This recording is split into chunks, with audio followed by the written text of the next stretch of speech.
Қала әкімі Тәжібек Мұсаевтың ауылдық округтерге есеп беру жиыны Бабайқорған ауылдық округінде болып өтті. Онда ең алдымен шаһар басшысы Бабайқорған жалпы орта мектебіне келген, су жаңа спорттық құрал жабдықтарымен танысты. Мұнда балаларға керекті барлық спорт түрлерінің жабдықтары бар. Айта кету керек, олар өте сапалы. Мысалы, бір добының өзі 20 мың теңгені құрайды екен. Нағыз былғарыдан тігілген. Есеп беру барысында 2017 жылы Түркістан қаласының әлеуметтік экономикалық даму қорытындысы тұрғысында дайындалған бейнеролик көрсетілді. Шаһар басшысы есебін бастамас бұрын елбасының дәстүрлі биылғы жолдауын айта отырып, басым 10 бағытына тоқталып өтті. Мұнан соң қала әкімі 2017 жылы атқарылған жұмыстарды арнайы слайд арқылы баяндап, нақты цифрларды атап көрсетті. Бабайқорған ауылдық округі бойынша 2017 жылы бюджетке түсетін салықтар мен басқа түсімдердің жоспары 100%-ға орындалған. Оның ішінде көлік салығы 100%-ға орындалған. Оның ішінде көлік салығы 5640 теңгеге жоспарланып, 100%-ға орындалған. Жеке табыс салығы 57 мың теңгеге жоспарланып, мемлекетке 174 мың теңге салынып, 327%-ға орындалды.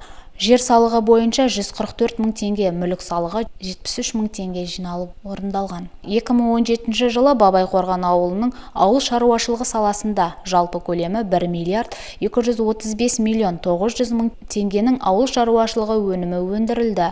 Жылдық жоспар 1 миллиард теңге болса, 102%-ға орындалған. 2017 жылы 2025 гектар жерге егін егіліп, егіс көлемі 96,4%-ға игерілсе, жоспарланғаны 2100 гектар. Оның ішінде астық 615 гектар, дәндік жүгері 256 гектар, көкөніс 85 гектар, бақша 285 гектар. 2017 жылы терең қопсыту технологиясын 300 гектар жерге өндіру тапсырмасы беріліп, тапсырма 100%-ға орындалған. Ауыл бойынша үстіміздегі жылы жарты гектар жылыжай салу жоспарланған. 1,6 гектар жылыжай іске қосылып, тапсырма 320%-ға орындалған. 2017 жылы ауылдық округ бойынша ауыл шаруашылық саласында 271 шаруа қожалық, 11 шаруа қожалыққа игерілген. 2017 жылы селолық тұтыну кооперативінен Үшөзен, Қаратау, Ақсары ауыл шаруашылық өндірістік кооперативтері болып, қайта тіркеуден өтті. 2017 жылы 5 кооператив, үлгілі 2016, Айбар Агро, Сейтмұрат Агро, Қаратау ауыл шаруашылық өндірістік кооперативтері ашылған. Осы орайда қала әкімі өнеркәсіптік жылыжайлар мен өрлеу бағдарламасы аясында баяндады. Қайтымдегі цехтар бойынша жолдың астында бізде үлкен қазір кәсіпорын салып жатыр. Қытайдармен бірлескен 7,5 миллиардтық құны. Сол осы маусым айында іске қосылады деп отырмыз. Жалпы біздегі түйе бие сүтін өңдейді. Егер біздегі қолымыздағы сол шикізат есептесек, сол 8-10 мың тоннаның көлемінде болып отыр. Ол 8-10 мың тонна деген оның бәрін заводқа бәрін сауып алып бәрін өткізбейді ғой. Оның ішеді, басқа мақсатқа пайдаланады. Сонда біздің заводқа өткізетініміз бір күніне 3-4 тонна Түркістанның жаңағыдай шикізат көлемі бар екен есептесек. Яғни ол қарап отырған жоқпыз. Көршілес аудандардың Отырары, Жаңақорғанға, Созақ, Шардара, сол жақтағы қазір біз түйелердің есебін алып, бұл жақтан қанша бізге заводқа әкелуге мүмкіндігі бар. Әкелгенде бұлар өздері сүт қабылдайтын бекеттерін ашып, барып алып келеді. Сондықтан осы уақытта жұмыс жасалу керек деп отқан себебім, яғни бұл ертең іске қосылса, бізге түйе шаруашылығын дамытуға үлкен серпін береді. Одан кейін жаңағы айтқан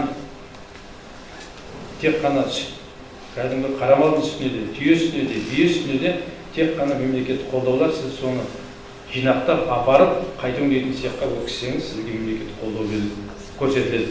Міне Бабайқорған ауылы округінде Айбар Агро, одан кейін Агросервис деген, Сейтмұрат деген 2 шаруа қожалығы 5 миллион теңгелік сүт қабылдайтын бекетті қазір екеуі де әкелді. Бұлардың мақсаты ертең айтқан сіздер халықтан осы сүтті жинап алып, сол жерде суытып, жинақтап, жаңа айтқан Тұран шаруа қожалығына апаратын болса, кооператив құрып, апарған сүтіне 10 теңгеден литріне мемлекет бөліп береді сізге. Күніге әрқайсысы 1 тоннадан күніге апарып тұратын болса, ол кооперативтің мүшелері кімнен жиылып, соларға бөлінеді. Мысалы, 1 тоннадан күніге 10 мың теңге алады. Айына ай сайын өткізіп, басқармаға өткізеді. Сізді қабылдап алған туралы ол сізге құжатын береді. Оған сәйкес бұл сол кооперативтердің әрі жұмыс жасауына, әрі қайта өңдейтін цехтың жұмыс жасауына бағытында жатқан мемлекет тарапынан жеңілдік. Кооператив 2 адам 3 литр, 5 литріңізді апармайсыз ғой ешкім.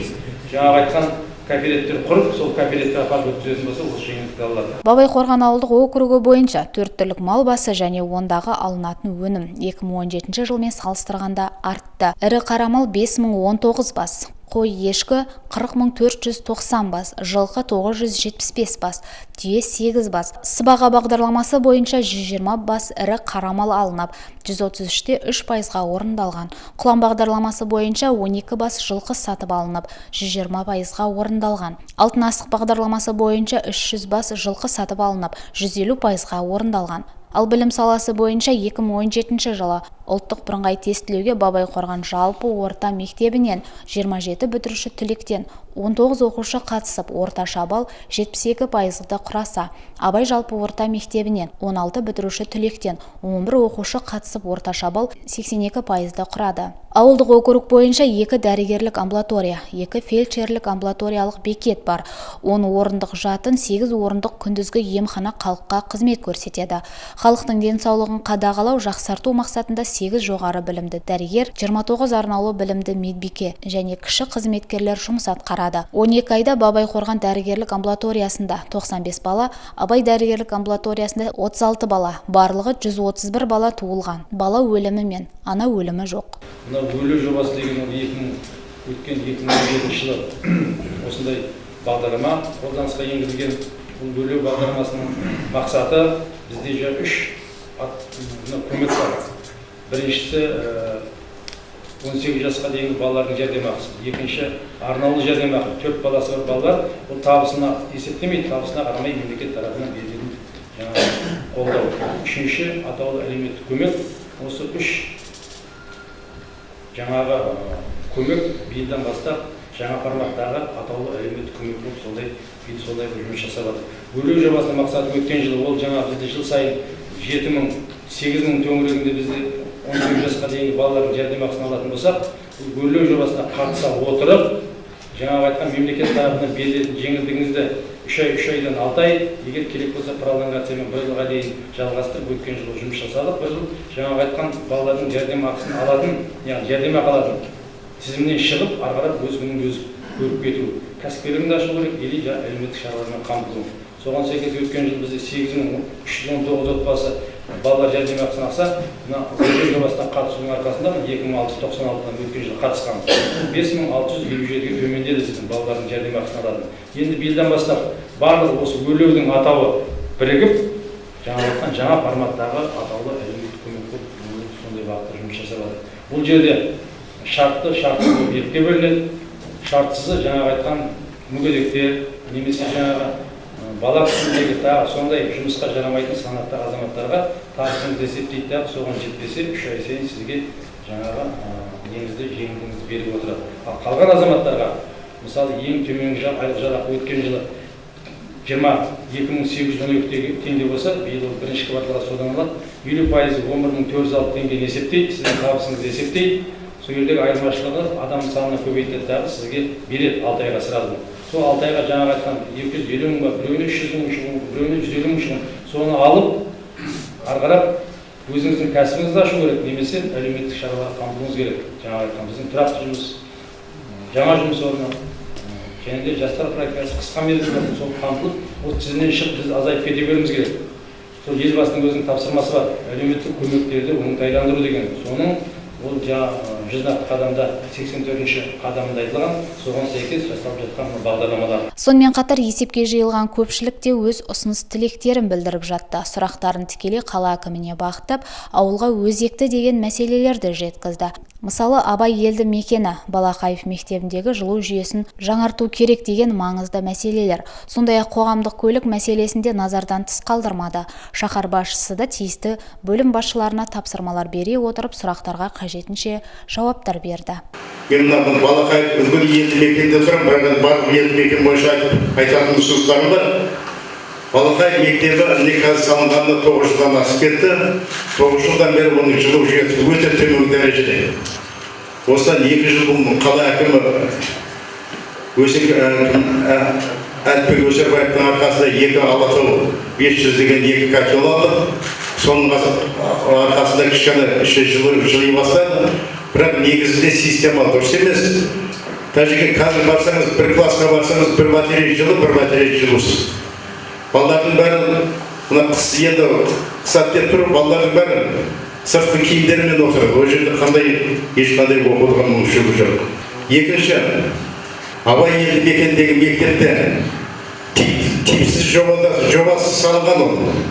Жаңағыдай 2003 жылы Өмірзақ Ахметұлының бастамасымен ешқандай класс компетенциясы бәрі сәйкес келмей, неше пәндер пәндерге арналған бөлмелер жоқ. Ол жерде кішкентай барлық бөлме іске жарамайтын бөлмелер. Сондықтан егер ол жерде жаңағыдай үлкен типтік жобалар мектеп салынатын болса, ол жерде ғана қазіргі мектеп үлкен балалар бақшасы болар еді. Осыдан назарға алынса деген сол жерде халықтардың ұсыныстары болды. Сол ұсыныс жасап, жаңағы Алатау екі пешін сөйді өзгертті, бұрын ескі пешеге. Бірақ сол жерде сіздер көтергенсіздер, системасы дұрыс емес деп. Есімде сол қазіргі істеп жүрген Ерғазы котельник бар. Сол мамандар келіп, олар сол кезде дұрыс деп кеткен еді. Мен есімде де сол. Бірақ пешті, білмеймін, осы маған қарамаса да келіп, арнайы мамандармен келіп көріп, ұсыныс жасады, ауыстырды. Сол шынында да сол системадан бар? Иә. Онда маман, басқа маман жіберіп көрген. Сол кезде сол анамен котельник істейді, сол біледі деп, қалай әкім соны жіберген. Сол көріп, ары бері көріп, ол дұрыс деп кеткен. Онда біз осы бір комиссия құрып, тиісті сондай маман жіберейік, шында да содан себебі сол болса, оны қарап жөндеу керек, дұрыс ол мәселе. Екінші, мына Абай мектебі, енді білім бөлім отыр, Абай мектебінде директорде бар ма, қанша, сыйымды қанша, қанша бала оқиды қазір? Қазір таңда 251 бала оқып жатыр. 251 сыйымды. 251-ге жобалық, қазір оқып жатқан бала. Оқып жатыр? Иә, оқып жатыр. Жобалық қуаты 220. 220, 440. Екі ауысым болса 440 бала оқиды. Мүмкіндік бар.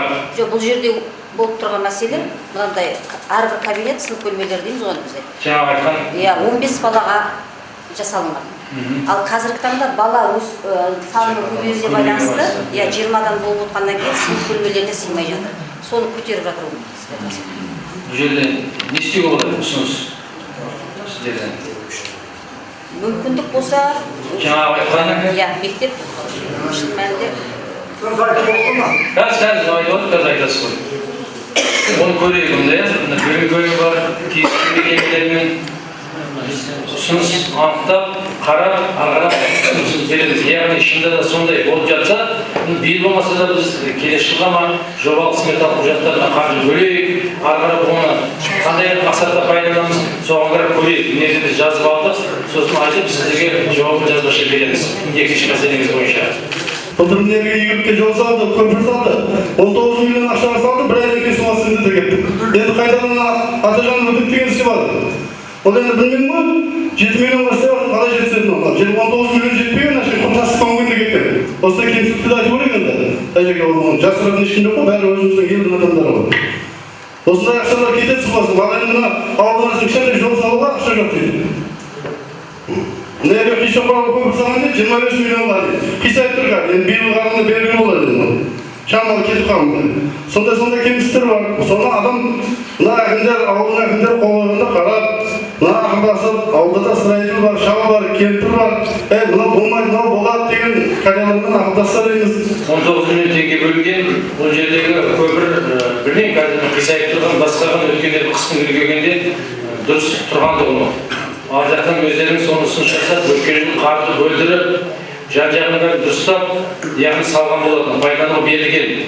Алайда егер жаңағыдай шынында да әлі оның мерзімі бар, дұрыстап, сондықтан жаңағыдай кемістігі болса, кім арман, оған жаңа хабарлап, оны қисайып жатқан жағдай жоқ, басқа қандай несі бар? Кепілдендіру уақыты бар. 3 жыл бөлемі 5 жыл бар. 3 жыл болса, жоқ қалғаны болса, егер біз айтқанменен де ол елде жаңағы сметада не көрсетілгенде соны жасау керек. Біз артық нәрсені талап ете алмаймыз оған. Сондықтан көреді. Шынында да сол жаңағы айтқан аяғына дейін бітірмеген, жанына қосымша жаңағы бетон құю керек па, үй қою керек па еді, оның бәрі қоймаған болса, мына оның сағырап 45-50 үй бар, мына Көксарайда. Бірақ осы уақытқа дейін сол Көксарайда қоғамдық көлік жүрмейді. Мына үлкен өзеннің бойынан бері қарай созылып жатқан ел 250-дей адам бар да арман біледі.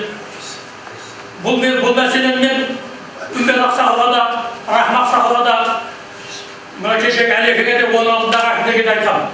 Көксарайға қоғамдық көлік жүргізу болса енді білмеймін, қамыш. Сол мүмкіндік бар ма? Ол үшін автобустар жолы дұрыс емес деп соған айтамын мен. Ол үшін бірінші кезекте ең болмаса тасын төсеп,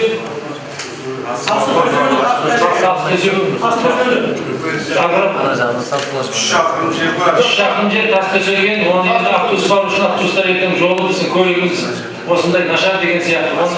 Асфальт сұрап, асфальттан кейін ғана барамыз дейді ғой. Сондай ғой. Ол үшін мен соны бірден бюджет қорғап енгізбелу керек абай. Жылдың аяқта бюджетті қарады, ауылдық округтердің әкімдерін бекітті сол жерде. Оны енді ертең нақтылауда біз көрейік, сосын барып жауабын айтайық. Нәтижелі жұмыстарға көңілдері толған ауыл тұрғындары бүгінгі есеп беру жиынына оң бағаларын беріп жатты. 18 жыл жақсы басталды. Құда қаласа президентіміз, соны Американың президентімен кездесіп қандай халықаралық жағдайда үлкен мәселелер шешіп жатыр. Осындай жағдай әр ауылда президенттің жолдауын асыға күтеміз. Құда қаласа осы ауылымызда да жақсылық тіректер болып жатыр. Құда қаласа халықтардың әлеуметтік жағдайы жақсы, тұрмыстық жағдайы жақсы. Енді одан да жақсы болады деп есептейміз. Енді қаламызға Мұсайып Тәжібек әкім болып жатыр. Құда қаласа Әліпбектің жолын жалғастырып, құда қаласа қаланы көркейтуге, ауылды көркейтуге салысады деп отырмыз. Осылайша қала әкімінің есебіне жиналған көпшілік қанағаттанарлық деген баға беріп тарқасты.